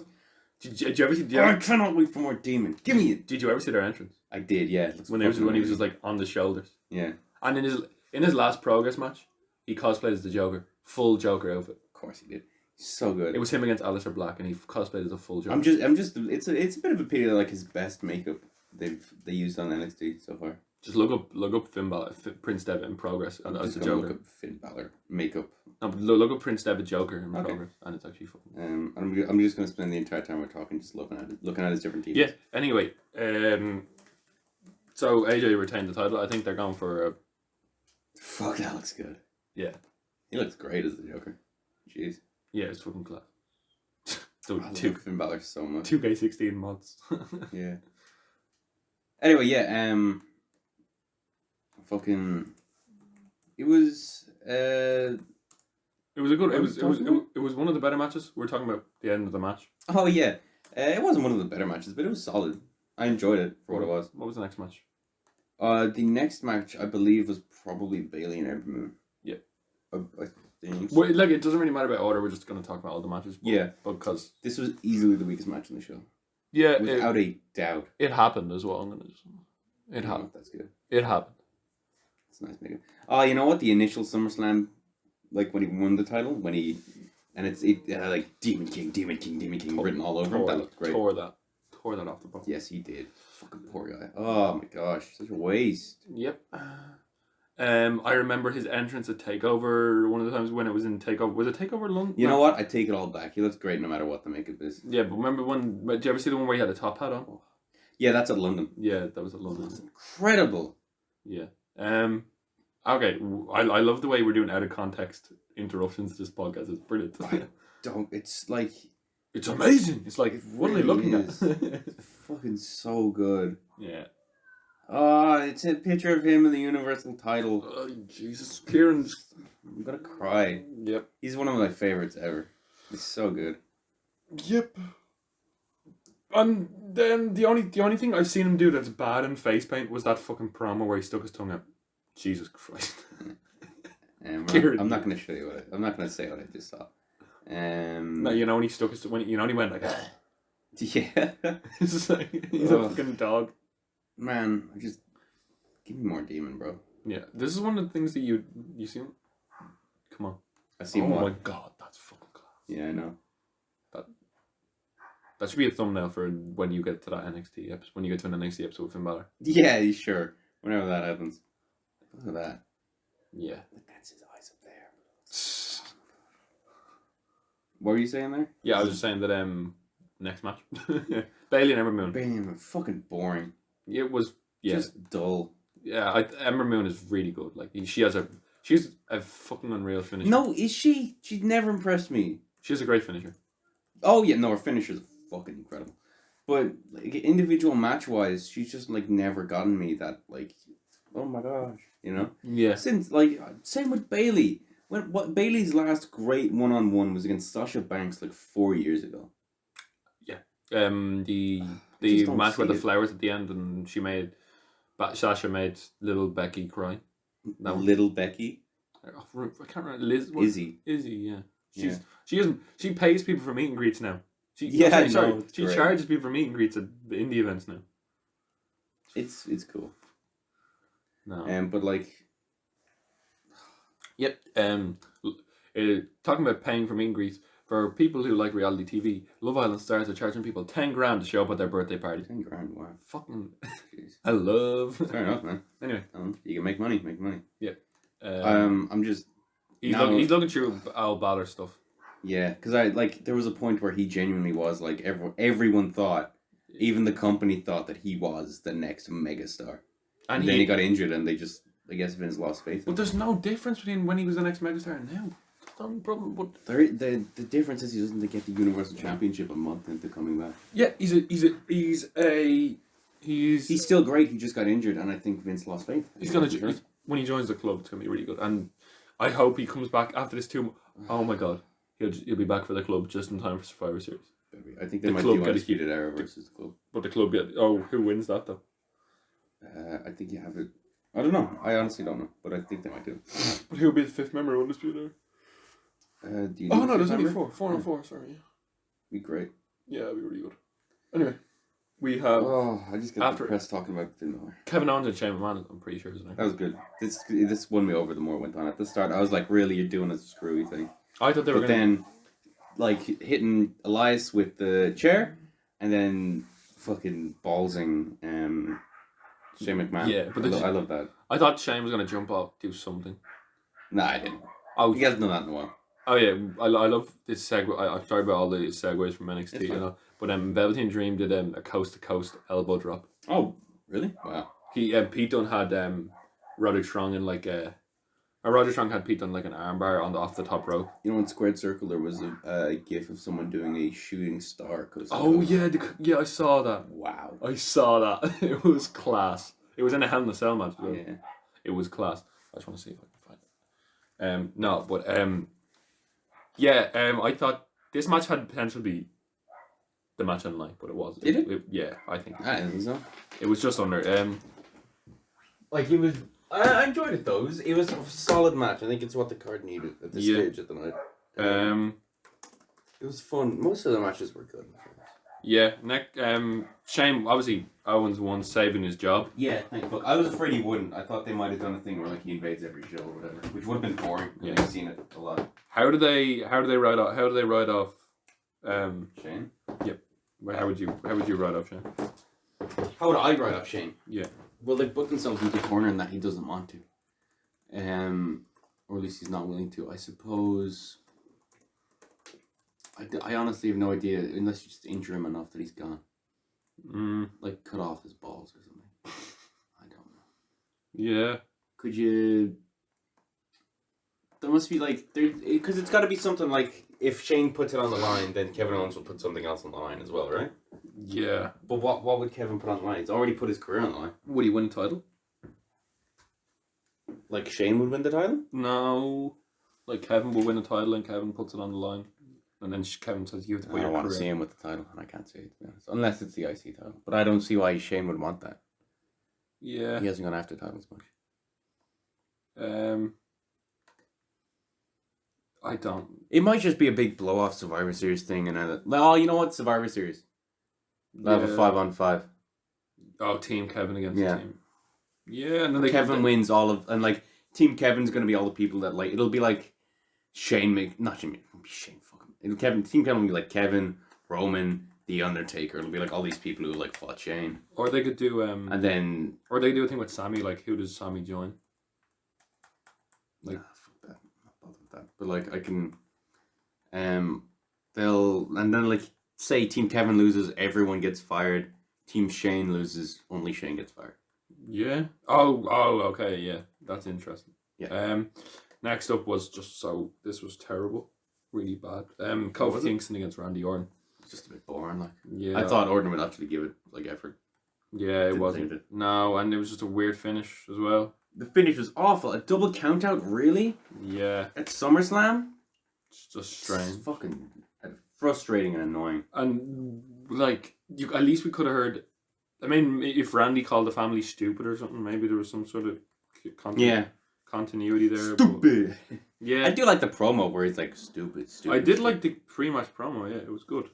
It's great, but like so frustrating. I really thought this would have been more, but I guess not. I guess I was wrong. It's a pity. I think it's probably nearing the time for Kofi to drop the belt, but I don't know when. Oh, here we go. No, not this. This is just not this. Okay, but this is the. There's a clip from Pete and Roderick Strong and Green. Whoa, jeez. Yeah. Big bump. This was pretty unforgettable, but we'll probably get on to the main event maybe.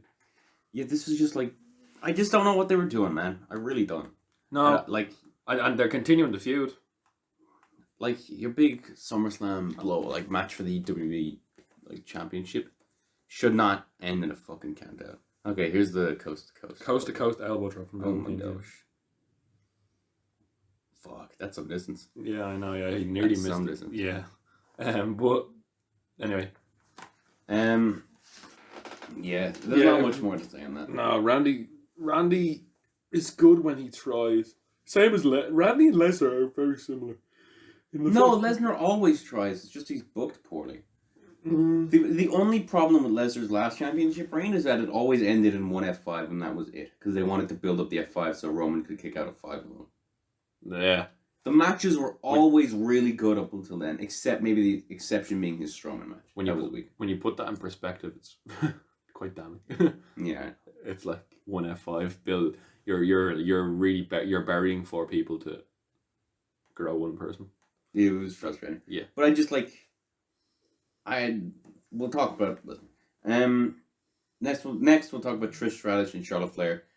Not the best first half. I thought it was a bit dull. It really picked up towards the end. Oh yeah, Trish Massively. really Trish bridging into the figure 8 was really cool. Nice for Trish to have a last like match of the night contender thing. Yeah, the fact that she bridged into the figure, because most, and it looked like it took struggle as well. It's same with Charlotte when she did it. It looked like they really had to put effort into it to like get it to work, which made it like that much more impactful. I've heard people talking about like most legends go out with a whimper. It's nice if she's gone out with on a high.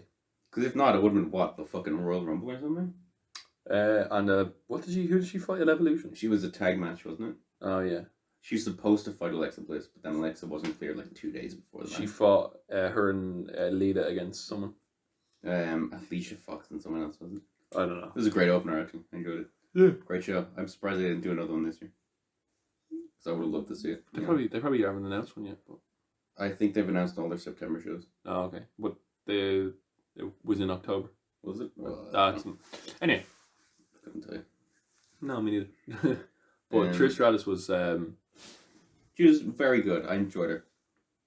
Yeah, I thought she, for someone who didn't have these kind of matches in her era, apart from the Lita match. Yeah. It's nice to see that she actually got a match where she wasn't some of the stuff they made her do, she deserves all the fucking respect in the world. How the fuck she stayed relevant when she was crawling around like a dog? When she was like being thrown into... Because that's what women's stuff was for a while, right? Yeah. You know? It's a pity, but hey. It was definitely a nice way to end your career. The two like best of their respective generations. Yeah, and Charlotte ditched the makeup as well, which is really... you noticed that? No, there was still a bit on there. She had fake eyebrows, like. Yeah, but she ditched she wasn't like heavy. She used to like layer it on.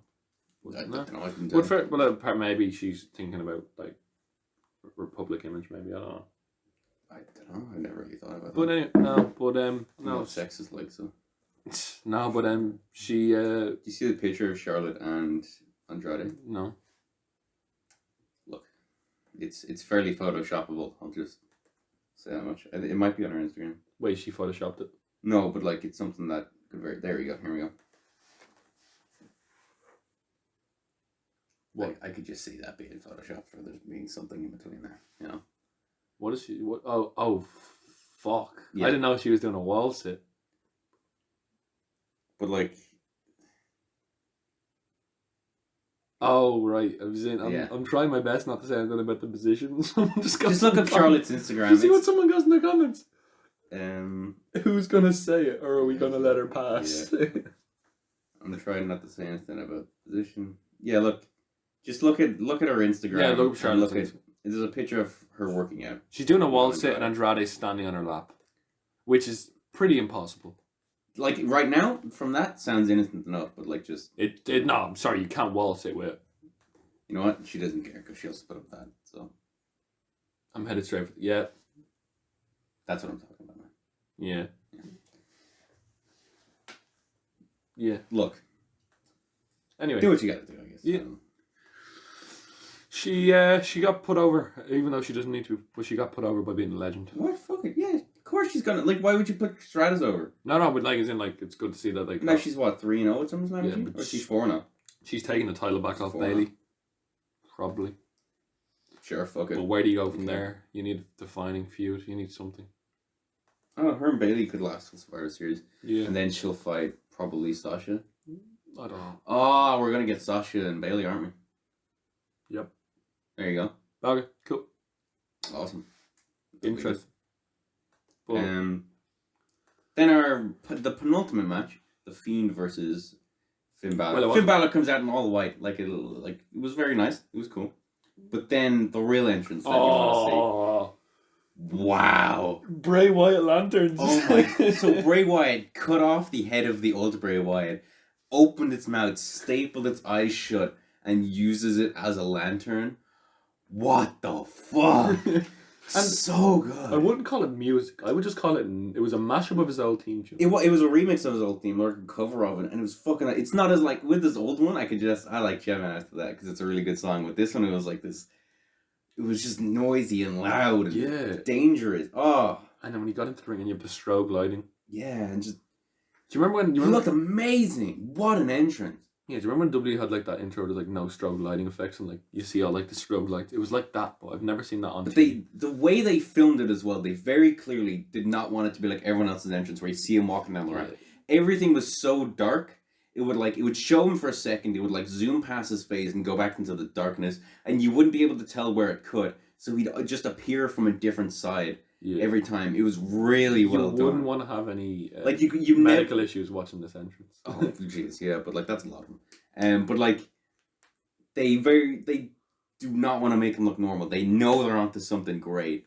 Because I can't imagine they'd let anyone bring out the severed head of someone and use it as a lantern. Please don't fuck him up. But I was wondering how would it look good, him just walking down the ramp. I was wondering what they did it was so clever. What his in-ring style would look like. Is what I It's like a brawler, isn't it? It's a brawler and it's like a lot of his old moves, except there's a lot more impact to him. There's something extra. Yeah. Like Balor as the demon, where he'll do a stomp, but it looks really good. Yeah, and it was really good. What really sold it is Balor looked fucking terrified. Yeah, he shit himself. He was like, "What is this?" Which is so good. He went for the comeback, and you're like, "Oh mate, no." No, I was never.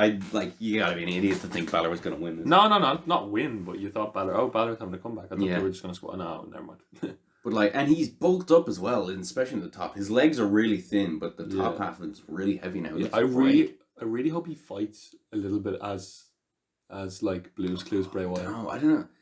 Blue's Clues. We'll talk about that in a second, but he has the hurt and heel gloves. The crowds are chanting "hurt, hurt, hurt," and he gets him with the mandible claw and wins. I think if the crowd chant "hurt," get him with the claw. If they chant "heel," Sister Abigail.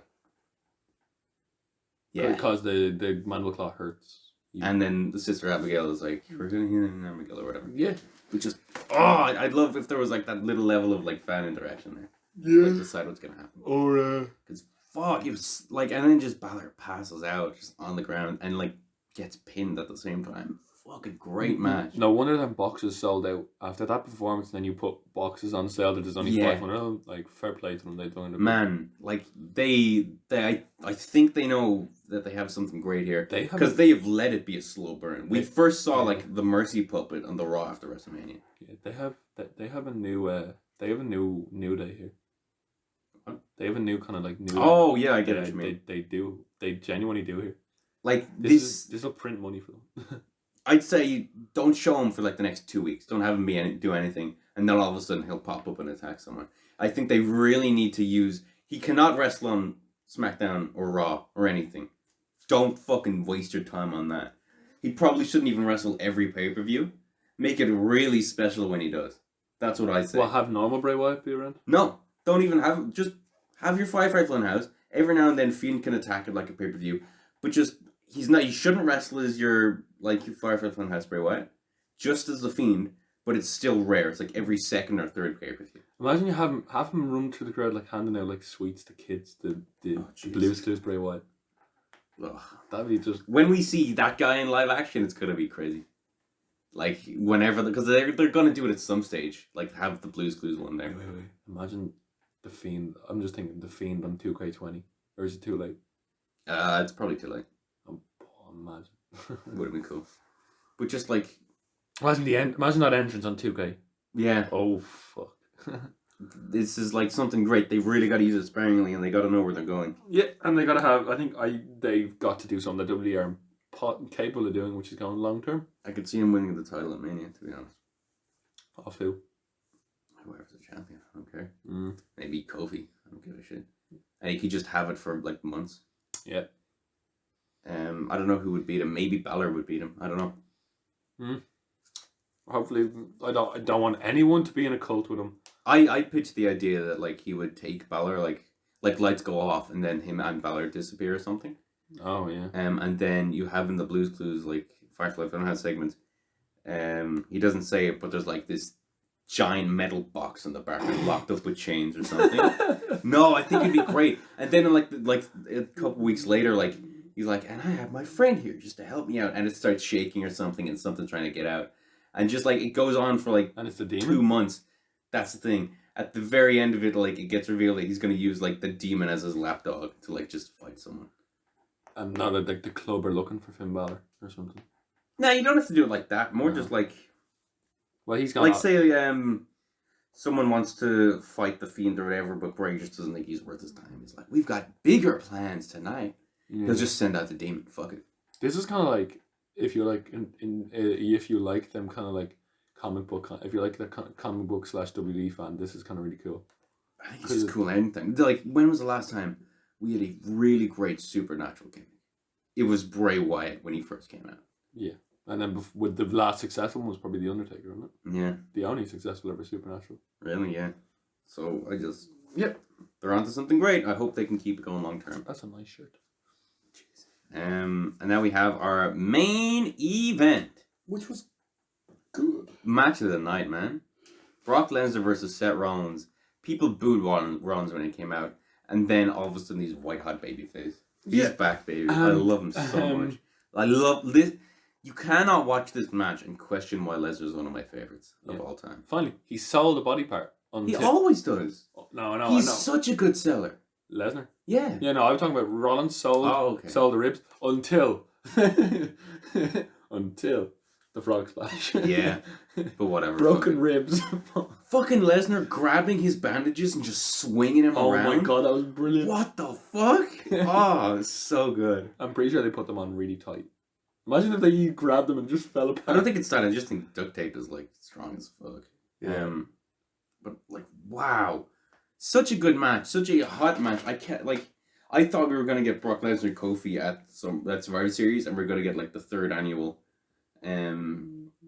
Brock Lesnar versus Small Guy, and you almost think the Small Guy is gonna win, but he doesn't match. Yeah, but we're not gonna get that now. No, but fine. I don't give a shit because this was great.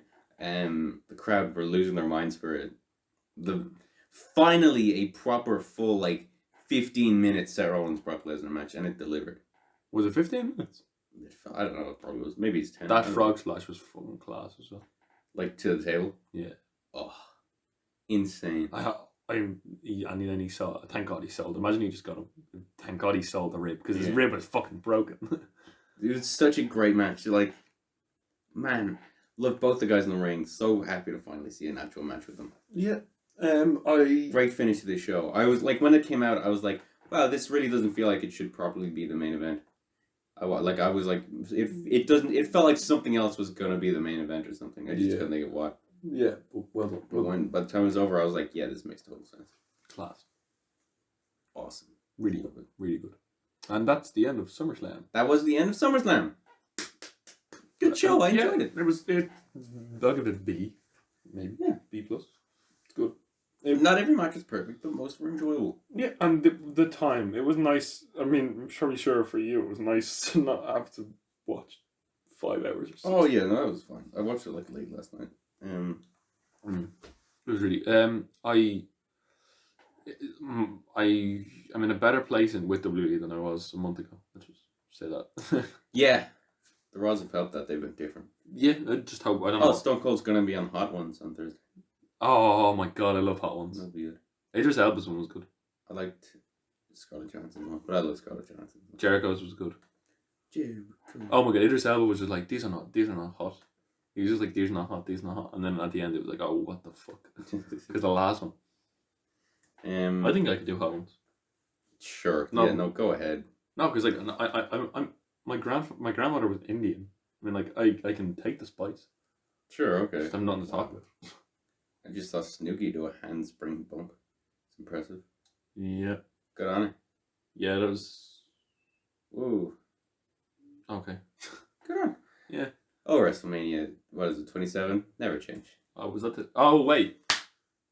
Main event of the Hollow Wrestling Podcast. Orange Cassidy is AEW. Yeah. And the announcement video I'm going to explain now. Because I haven't seen it, so Fucking go ahead. class. There's just, all of a sudden, being the elite, you're sitting at the table. Just look it up there and you can probably look at it yourself. They're sitting at the table and there's just a guy there and he's just squeezing orange juice into like a blender. Subtle. No, but no, I actually didn't know. I was like, what the fuck's going on? Is someone making, is like Hangman Page kind of like face gonna pop up? And basically, and then he's just squeezing orange juice into like a blender. Sure. And then he just takes a AEW contract and puts it in the blender and blends it up into a drink. Oh, with orange, okay. And then he pours into a glass and then takes another contract and it's just like, meh. You know, because he just it's okay. Yeah, because he doesn't care. Yeah. Some of the matches he's had in the indies have been fucking hilarious. I've seen some of them, they look fucking funny. Yeah. The Battle Royal. There's another this is stupid. This is just really, really, really stupid. At All Out in Chicago, they're having another double casino battle for royal. Women, yeah. Yeah, but the thing about the casino battle royal, it was in Vegas. Now they're doing it in Chicago. It just doesn't make sense. And they went out. It's just a gimmick thing. And one of the entrants is Roddy Piper's daughter. Roddy Piper's daughter. Oh yeah, that's like her first match, isn't it? Because Roddy Piper didn't want her to fight, and then she kind of like convinced him. It's kind of like what Mick Foley and Noelle Foley were kind of going through, kind of like that kind of sort of thing. Yeah. But no, she seems like decent enough. And then there was some other entrants as well. And the way they introduced it was pretty cool. And then they have a private party against the Young Bucks on week 2 of television in the tag team tournament. Yeah. Because they had their last independent show. And they were like, they had the last independent show. And there was a guy who'd like met the Young Bucks 25 times. It's fucking crazy. It's crazy how much they've... how far they were talking about how far they've reached people. And stuff like that. Like how far how people are coming over from like England who've met them like 9 times. It's gonna be a big show. Yeah, and wait for Sasha Banks to debut at it. It's gonna be good. Bailey has challenged Candice LeRae to wrestle a Clash of Champions. Okay, go for it. No, fair enough. Okay. Yeah. Is there anything else to talk about? I don't think so. Well, thank you for listening. Yeah, we're back, baby. So thanks for thanks for sticking. I hope sticking with us. Yeah. No, this is we're going back to school in a week and a half, so this we started this at the start of summer, so it's crazy when you put it in perspective. That I've had so much fun doing it. Yeah, it's been good. It's been really fun, and you've obviously got your. I need to do another indie corner, but I haven't had time. It's fucking crazy. I mean, I've still have my 3rd episode recorded, not up though. Yeah, probably won't put it up on stage. After a rough last week, it's nice to get back on the pod. Yes, do it. And thanks for listening, and hopefully we'll be back live soon because I love the live audience. Talking to you, James. Cheers. Yeah. Yeah. But subscribe if you haven't already, and we will see you next week for the Whole Wrestling Podcast. Yeah, and it'll be a basic one because there's literally nothing else. Just Raw, SmackDown news, and a bit of fun. We'll probably have a bit of fun. Yeah, no, I'd say not. Be shit like. Yeah, thank you for listening. And as we say at the end of every episode of the Whole Wrestling Podcast, Bray Wyatt cut off his own head and made it into a lantern because he's an idiot.